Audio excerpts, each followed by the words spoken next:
Ini merupakan mobil yang kami beli dari Bung Fitra. Merupakan mobil yang berbahaya. Ini adalah Hyundai Kona Electric bekas.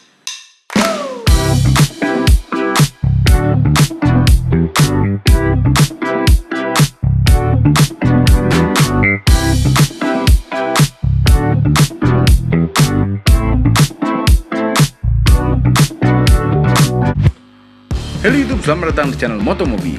Yes, video ini merupakan used car review. Namun karena mobil ini Om Mobi yang pegang, bukan si mamang-mamang itu, maka used car review ini Om Mobi yang review.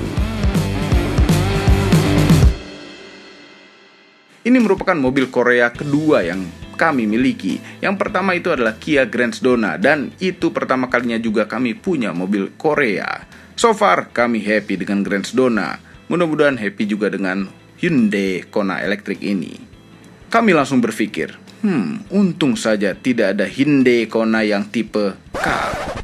Kata Kona sebenarnya diambil dari nama area di Pulau Hawaii. Di Portugal nama yang dipakai bukan Kona, yaitu Kauai. Hyundai Kauai. Kenapa tidak pakai nama Kona di sana? Karena terlalu mirip dengan bahasa Portugis Kona yang pakai C, yang artinya alat kelamin wanita. Kenapa untuk market Indonesia tetap dapat nama Kona? Ya, apalah arti sebuah nama, tidak membahayakan. Kecuali kalau ada tipe K. Kenapa Hyundai Kona Electric ini kami bilang berbahaya? Nonton video ini sampai habis agar jelas bahayanya. Seperti biasa pada review channel Motomobi, kami ceritakan dulu sedikit sejarah tentang Hyundai Kona. Pertama kali ada Hyundai Kona di bumi ini adalah tahun 2017. Diluncurkan di ibu kota Korea yaitu Seoul. Dan hanya ada mesin internal combustion. Sampai sekarang di dunia ada 11 pilihan mesin sebenarnya, dari 1000cc sampai 2000cc. Bahkan ada yang dieselnya juga. Ya, dieselnya tidak masuk Indonesia tentu saja.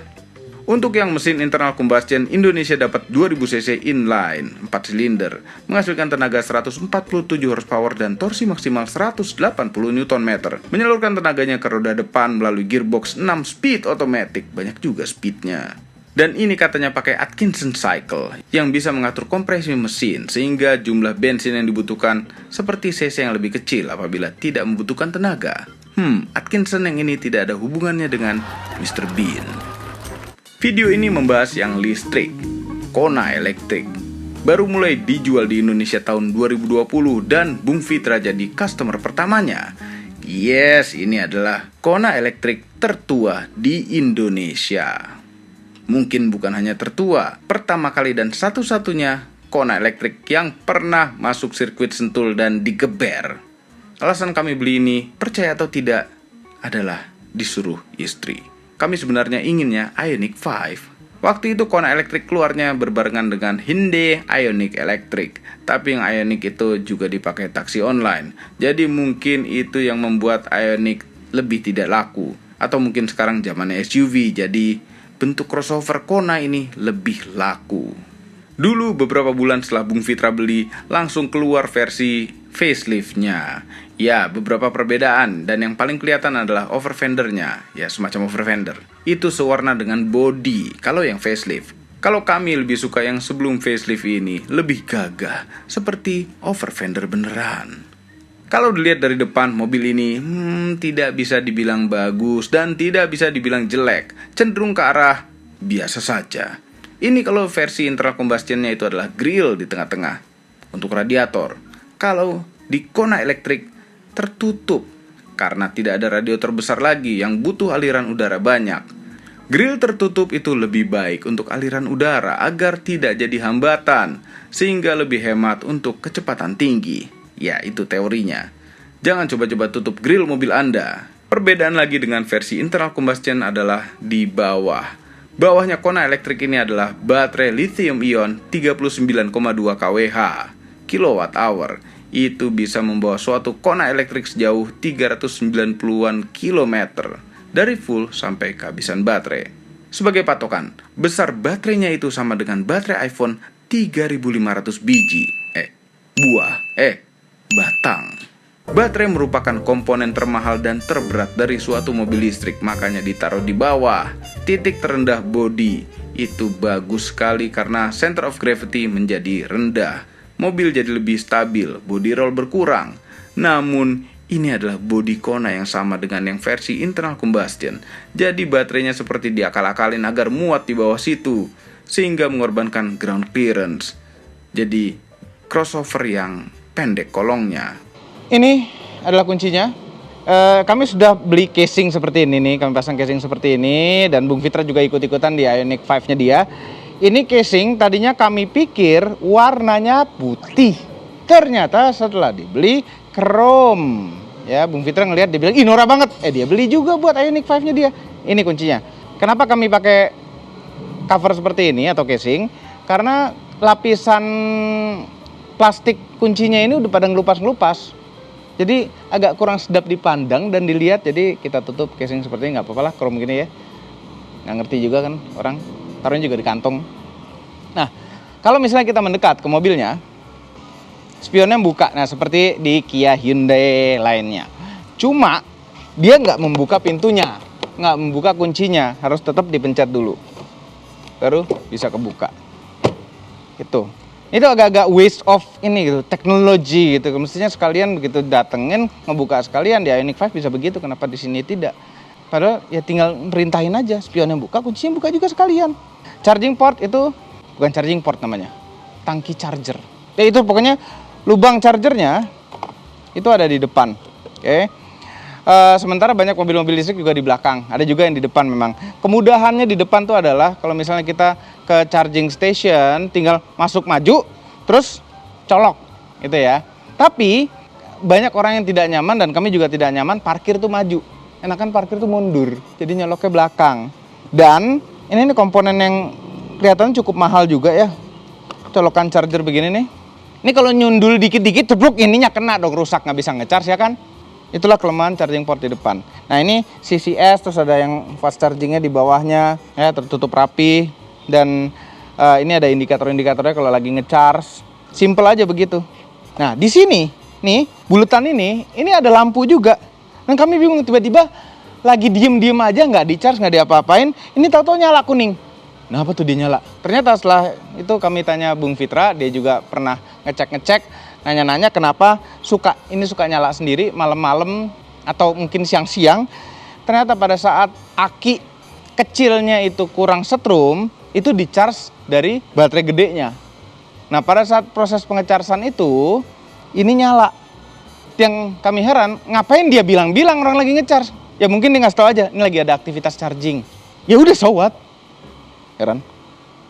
Lampu-lampu depan tuh semuanya LED, DRL-nya LED, kecuali lampu sennya. Kenapa tanggung sekali lampu sennya belum, tapi nggak apa-apa lah. Yang penting mayoritasnya sudah LED. Nah, enak ya. Ini mobil habis dipakai, dijemur, buka kap mesin. Mas, nggak panas. Ini nggak panas, panasnya gara-gara panas kejemur aja. Nah, di dalam itu ada komponen besar. Dia pura-pura jadi engine. Bahkan dia pakai cover, bentuknya cover engine. Jadi ini kayak, pakai engine.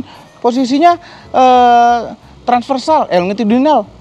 Tapi enggak, ini adalah motor listrik dan controllernya. Terus yang tadi kami bilang ada aki kecilnya, baterai kecilnya nih, baterai kecilnya, akinya cukup kecil. Semua mobil listrik itu pakai aki kecil seperti ini karena sistem kelistrikan mobil itu masih tetap 12 volt. Yang untuk lampu lah, untuk kabin, untuk segala macam-macam tetap 12 volt. Yang gede-gede itu adalah untuk drivetrain-nya. Ini adalah drivetrain-nya, controller semua jadi satu di sini.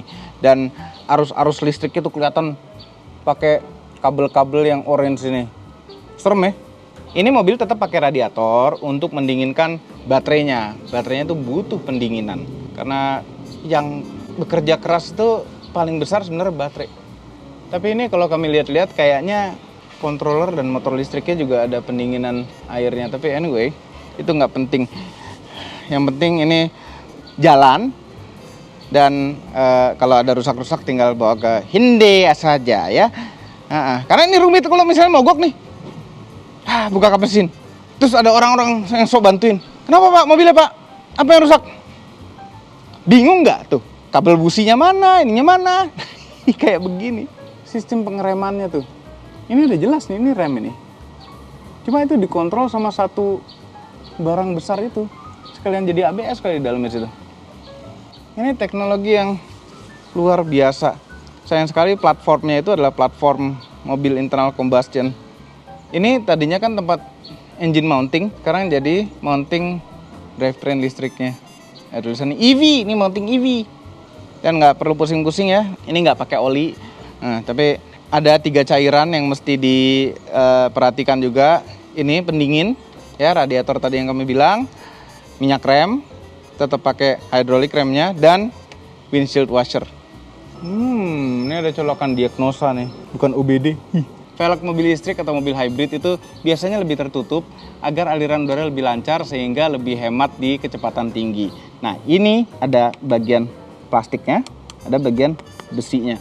Tadinya kami pikir nih yang bagian plastiknya bisa dibuka, ternyata tidak. Kami tidak suka bentuk velg ini, kami ingin ganti velg ini. Bannya tadinya itu terpasang ban lain, sekarang Bung Fitra udah ganti jadi pakai Dunlop SP Sport LM705, lebih nyaman. Tadinya agak lebih keras. Rem di dalamnya ukurannya standar-standar saja, tapi kami suka mobil listrik dan mobil hybrid itu tidak banyak memakan kampas rem dan disnya, jadi lebih hemat karena ada regenerative braking. Ini besi beneran nih. Ini kayaknya kuat beneran nih roof railnya. Baru sadar. Ada shark fin antena. Bagian belakang mobil ini ya sama seperti depannya, sampingnya, dan semuanya. Mobil ini tuh nggak ganteng-ganteng amat, nggak bisa dibilang jelek, tapi biasa saja, nggak kerennya, nggak. Mobil Kona itu biasa-biasa saja bentuknya. Ini kami suka karena elektriknya saja. Dan ini plat nomor akan segera diganti. Ya, tunggu tanggal mainnya. Nanti gantinya lebih keren daripada ini. Apaan fit? Lampu-lampu belakangnya semuanya LED kecuali lampu sen dan lampu mundurnya. Nggak power tailgate ya. Begitu dibuka langsung bau bakso. Ya, ini bau baksonya masih belum hilang-hilang, tapi sudah mulai menipis sekarang bau baksonya. Heran ya. Kami menyarankan untuk Anda semua jangan bawa makanan panas di dalam mobil. Ya. Kalau ini nggak tumpah aja, kata dia sih ngakunya nggak tumpah ya, nggak tumpah aja, baunya itu nggak hilang-hilang. Bawa bakso 100 porsi katanya. Cuma gimana kalau tumpah? Lebih parah lagi kan. Bagasinya nggak gede sama sekali. Ini naruh stick golf juga nggak muat, harus lipat jok. Heran, ini ceritanya kan crossover SUV gitu ya. Kenapa stick golf nggak muat? Harus ngelipet jok. Kan heran. Ya miring gini maksain paling, tapi nggak muat juga pasti. Di bawahnya itu ada ruangan lagi buat naro-naro. Dan di bawahnya lagi ada mobile chargingnya. Dan tire repair kit. Kalau jok belakangnya dilipat, ya rata lantai. Bau bakso. Kenapa barang-barang banyak sekali sih sini? Makin sering mobil dipakai, makin sering banyak barang-barang yang tidak berguna di dalamnya. Payung sih berguna, topi berguna, cuma itu ada kipas. Ya, nggak gede. Tapi ini memang crossover kecil sih, nggak bisa banyak komplain juga. Cuma setidaknya stick golf muat lah. Kita duduk di dalam.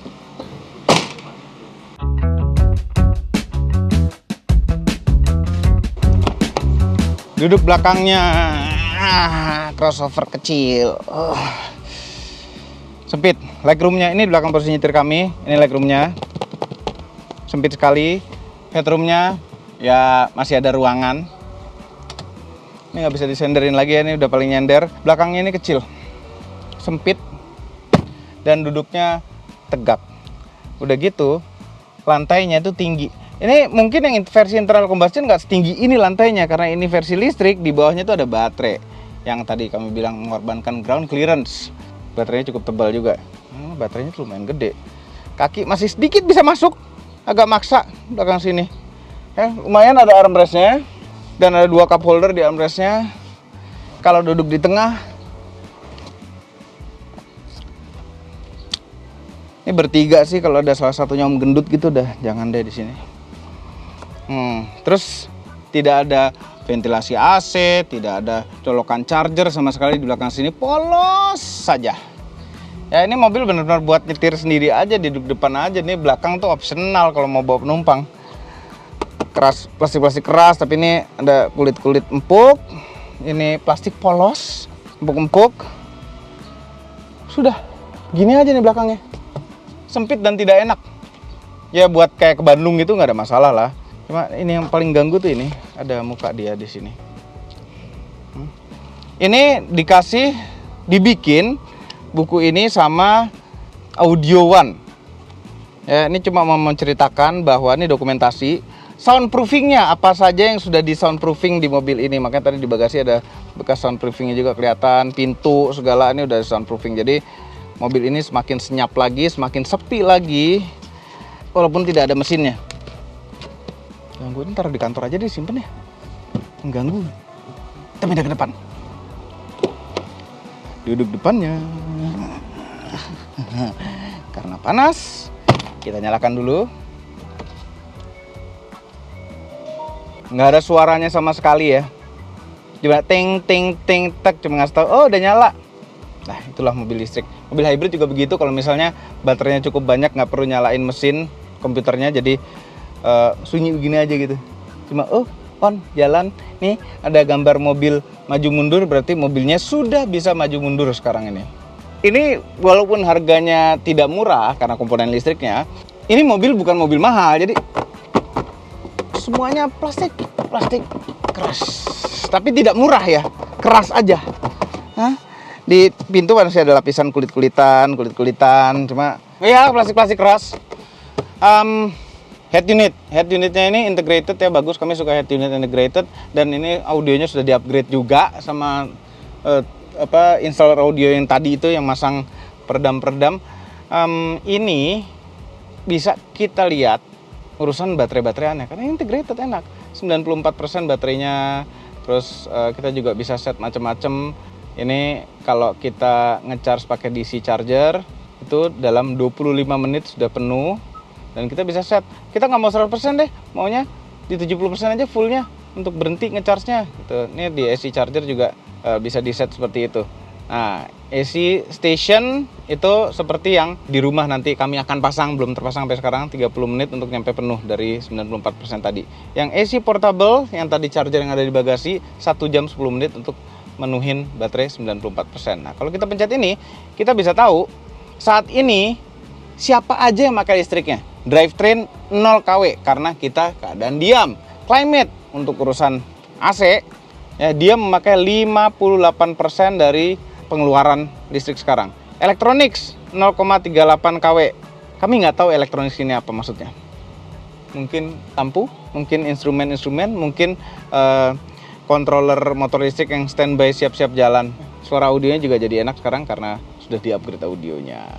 Ini bisa Apple CarPlay dan Android Auto, tapi dicolok kabel. Kami tidak masalah nyolok kabel karena sekalian ngecharge-nya juga lebih kencang daripada wireless charging. Ini ada wireless chargingnya.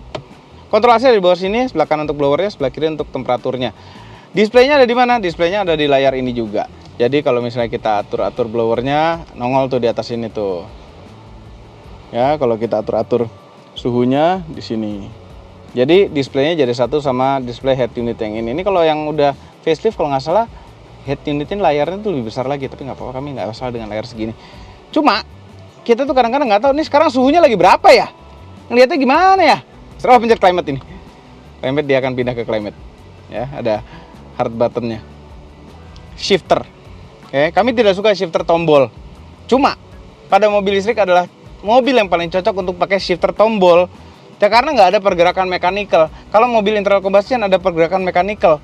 Ya, walaupun ini tetap listrik juga yang tersalurkan, bukan gerakan mechanical seperti biasa, tapi di mobil listrik itu lebih cocok.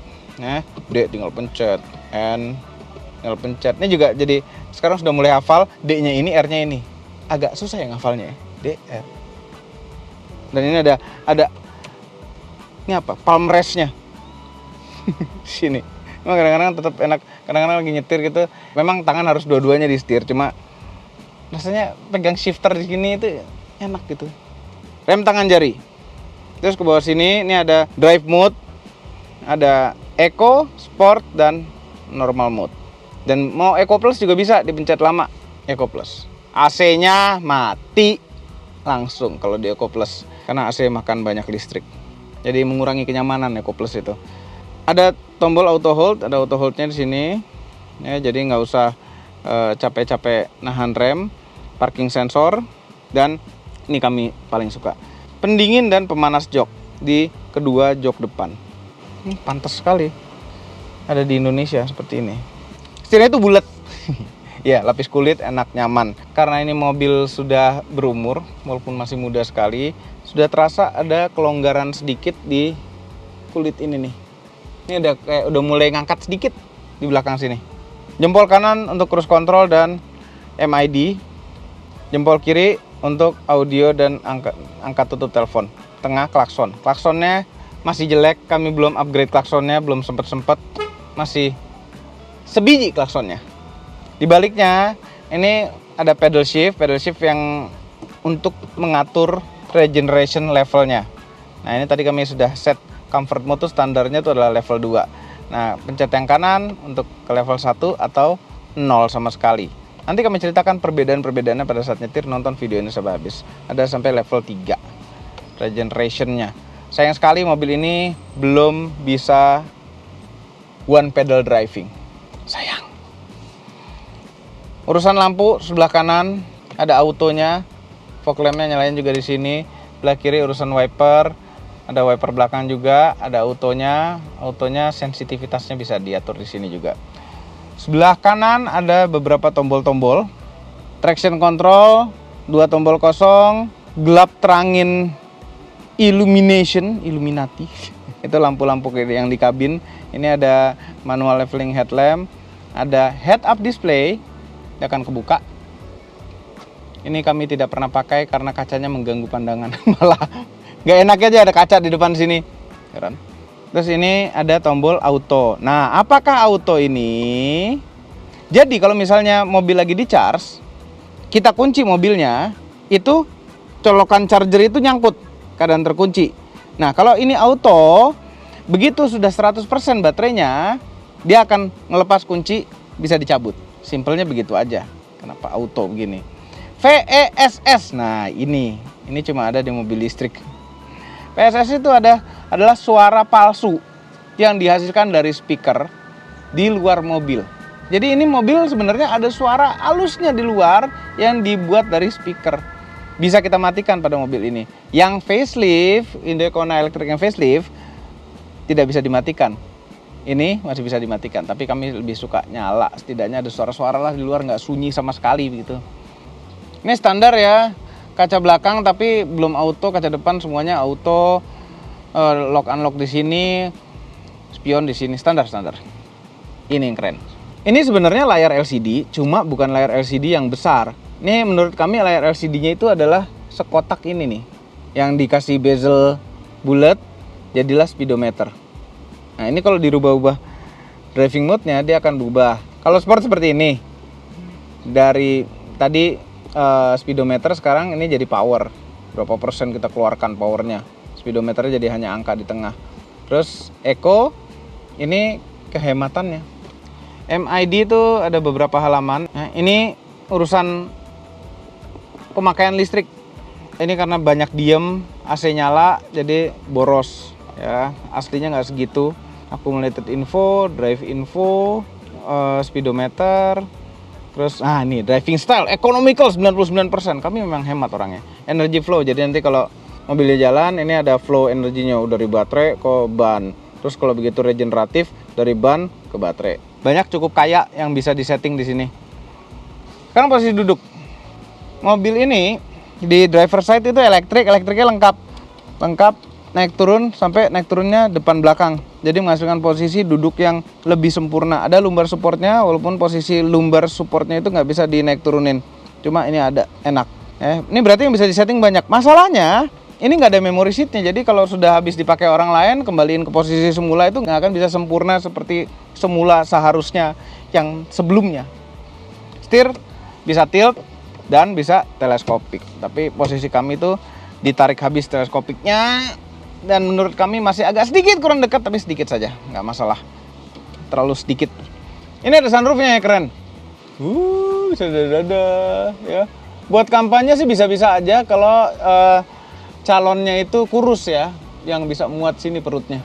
Nah, ini moonroof juga, jadi bisa kaca saja seperti ini. Ada lampu interiornya LED semua, bagus, lebih hemat energi. Tempat kacamata, vanity mirror. Kepraktisan sekarang. Ada tempat botol di sini dan ada tempat yang nggak terlalu besar. Dan di pintu di sini bisa naruh-naruh sesuatu juga. Di tengah ini kami suka. Ini kalau ditutup rapi, kalau dibuka ini adalah tempat handphone, wireless charging, colokan USB, colokan auxiliary in, 2 buah cup holder, 1 tempat naruh-naruh di sini, nggak tahu buat naruh apaan. Mungkin handphone gitu naruhnya begini bisa kali ya. Ya bisa. Console box lumayan gede dalamnya, muat kamera Leica M, lega.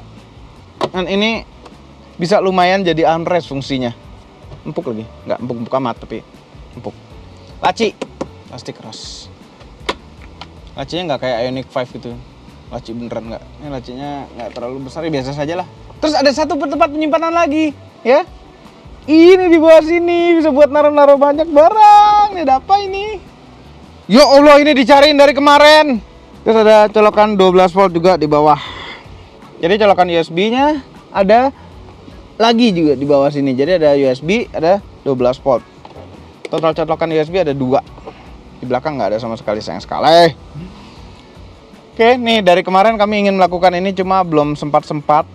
Pengen di depan kamera melakukannya, yaitu nyopotin plastik yang belum dicopot. Ya, ini ada plastik yang belum dicopot. Disisain oleh Bung Fitra ini. Baik sekali. Antara baik atau dia lupa sih. Oke, beli mobil baru.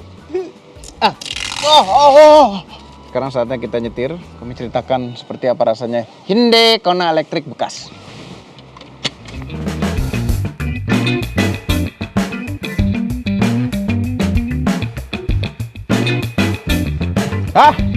Mobil listrik pertama kami Hyundai Kona elektrik. Dan ini ukurannya tuh benar-benar pas ya untuk di dalam kota Jakarta tepatnya, dan bisa nyaman masuk jalan-jalan sempit itu karena ini termasuk crossover yang slim, cukup tinggi sedikit, ground clearance-nya kemakan baterai tapi agak tinggi sedikit lah setidaknya bentuknya. Jadi lewat-lewat banjir, ini mobil listrik lewat banjir nyetrum nggak ya? Harusnya enggak. Harusnya semua konektor-konektor tuh rapat semua, air tuh nggak bisa lewat. Jadi secara logika mobil listrik itu lebih bisa melewati banjir dibandingkan dengan mobil internal combustion. Karena internal combustion dia butuh napas, dia butuh nyedot udara ya, buat mengambil oksigen dan membakar oksigen itu yang kemudian hasil pembakaran dibuang melalui knalpot. Nah, jadi kalau pakai mobil listrik itu kayak gini rasanya ya. Kita udah berhenti ngerokok tapi orang-orang di sekitar kita masih ngerokok gitu. Asup. Dan dari luar ini mobilnya masih bentuk seperti biasa mobil internal combustion, jadi nggak eye catching. Yang bikin eye catching tuh malah plat nomor jeleknya itu Fit. Ini segera diganti plat nomornya, tenang aja. Waktu mobil ini baru dibeli, kami sempat mencoba juga mobil Bung Fitra ya. Nggak terlalu kedap, tapi setelah dipasang peredam seperti ini, lumayan loh pengaruhnya. Motor-motor tuh nggak banyak terdengar. Ambient suara dari luar nggak banyak terdengar. Jadi kekedapannya ini jadi normal dengan harga segini. Cuma dulu waktu belum dipasang peredam ya kurang. Berhenti di lampu merah, ada auto hold-nya. Cherokee Turbo, itu bakar bensin luar biasa banyaknya. Ini luar biasa hematnya. Kenyamanannya, mobil ini sekarang nyaman. Dulu waktu baru, waktu bannya masih ban aslinya bawaan pabrik, gak enak dan keras. Ini udah jauh lebih nyaman, tapi tidak nyaman sekali. Ya, bantingan-bantingan halusnya itu tetap terasa. Nih seperti jalan agak gelombang sedikit, nih terasa. Tapi kestabilannya ada body rollnya gitu. Cuma karena baterainya terletak di bawah, titik beratnya tuh lebih ke bawah, itu membantu kestabilan sekali, sangat membantu kestabilan. Jadi mobil ini stabil untuk ukuran crossover kecil. Nah, ini pintu tol kita praktekkan. Ini bukan one pedal driving tapi regeneratif sampai berhenti. Hanya memencet shift down, pedal shift sebelah kiri untuk berhenti di pintu tol.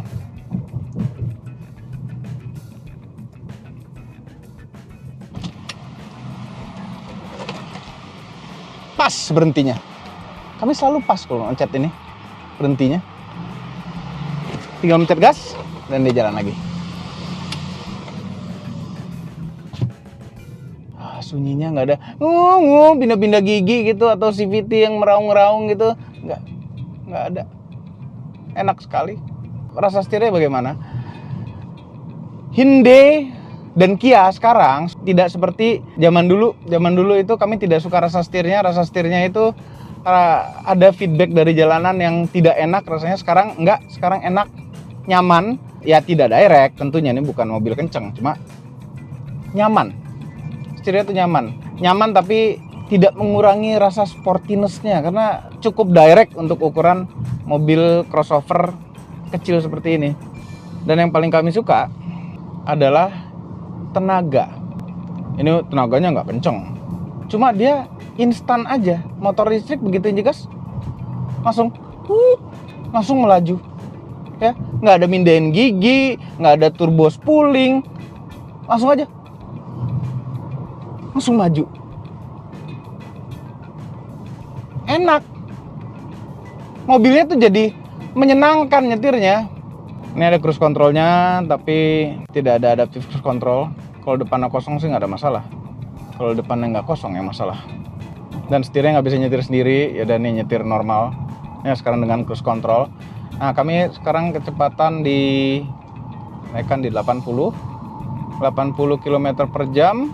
Kita reset average penggunaan listriknya. Ini pakai cruise control ya, jadi tidak sehemat seharusnya. Kalau tanpa cruise control tuh pasti lebih hemat. Kehematannya itu satuannya kilometer per kWh ya.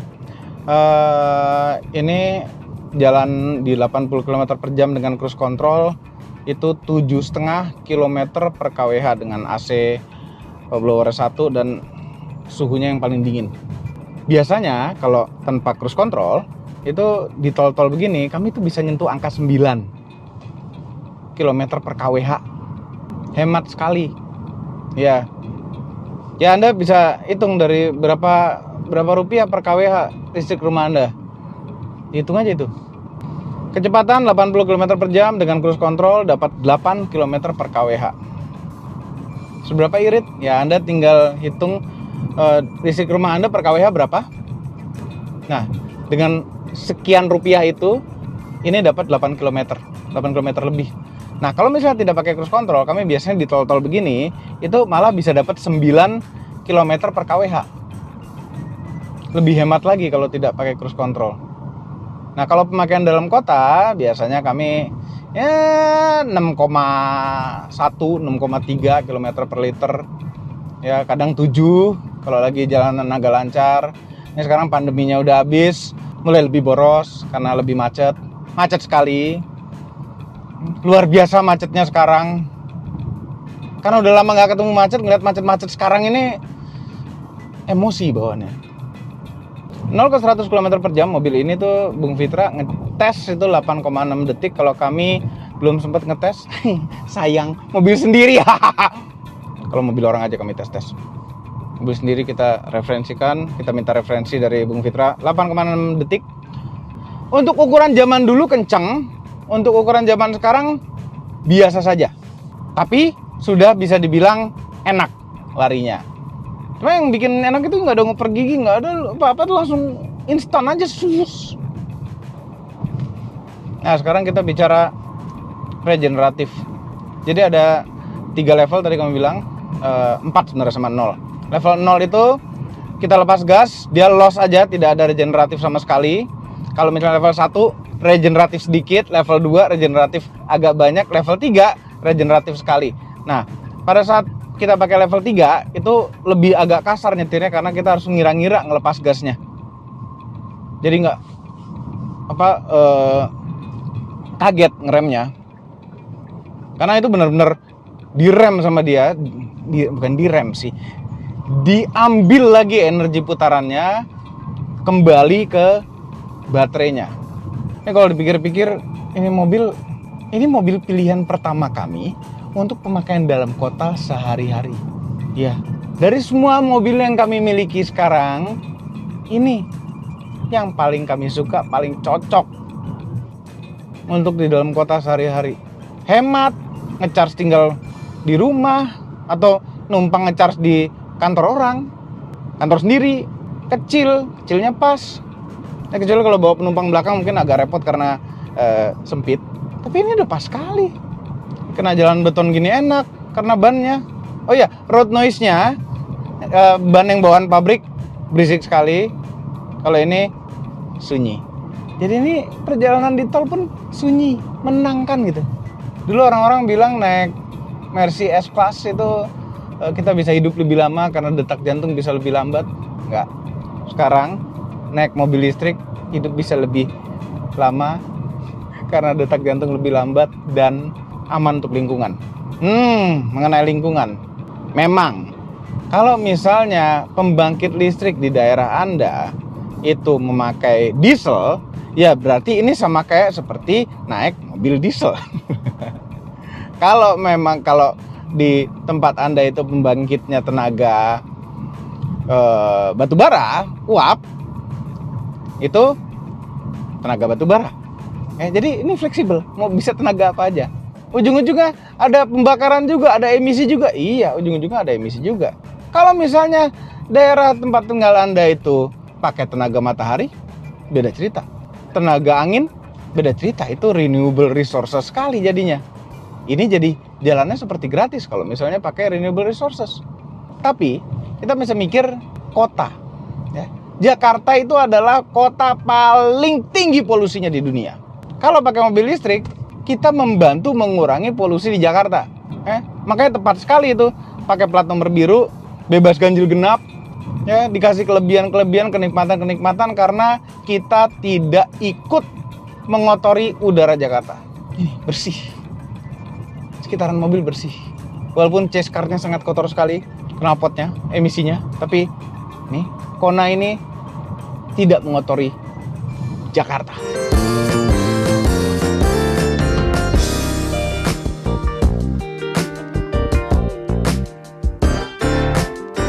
Setelah akhirnya bisa memiliki mobil listrik pertama kami, kesimpulannya adalah bahaya. Oh iya, memang ada bahaya lithium ion terbakar dan apinya tidak bisa dimatikan. Mudah-mudahan itu tidak terjadi pada electric car di negara ini. Bahaya yang kami maksud itu adalah bahaya gara-gara electric car, mobil internal combustion bisa punah. Biaya per kilometer sangat-sangat rendah dibandingkan dengan BBM. Apalagi BBM sekarang sudah semakin mahal. Tenaganya itu instan. Tidak perlu repot ke SPBU. Tidak ada getaran. Sunyi, sepi. Semuanya lebih baik daripada internal combustion. Masalahnya itu hanya infrastruktur SPKLU di Indonesia masih belum banyak. Tapi untuk pemakaian dalam kota sehari-hari, ini mobil sempurna sekali. Harga bekas Kona elektrik seperti ini yang belum facelift kurang lebih 550 juta. Yang sudah facelift kurang lebih 600 juta saat ini. Yang harus diperhatikan saat pembelian mungkin hanya di sekitar kaki-kaki depan. Kaki-kakinya terasa agak tidak tahan lama soalnya. Dan harganya sebenarnya sudah agak terlalu mepet Ioniq 5 baru. Yang harga termurahnya adalah 718 juta. Overall, mengenai Hyundai Kona elektrik bekas, mobil yang tepat dan sempurna untuk nyetir sendiri sehari-hari. Cocok untuk jadi mobil listrik pertama Anda. Karena Hyundai Ioniq 5 masih ngantri. Semua ini adalah opini pribadi saya. Kami tim otomobil tidak dibayar oleh siapapun dan apapun yang terlihat pada video ini. Jangan lupa tekan tombol jempol ke atas dan subscribe channel Motomobil dan Mes Mobil apabila belum berikut dengan tombol loncengnya. Share video ini ke seluruh dunia melalui sosial media Anda dan jangan lupa follow sosial media kami yaitu Instagram. Terima kasih telah menonton.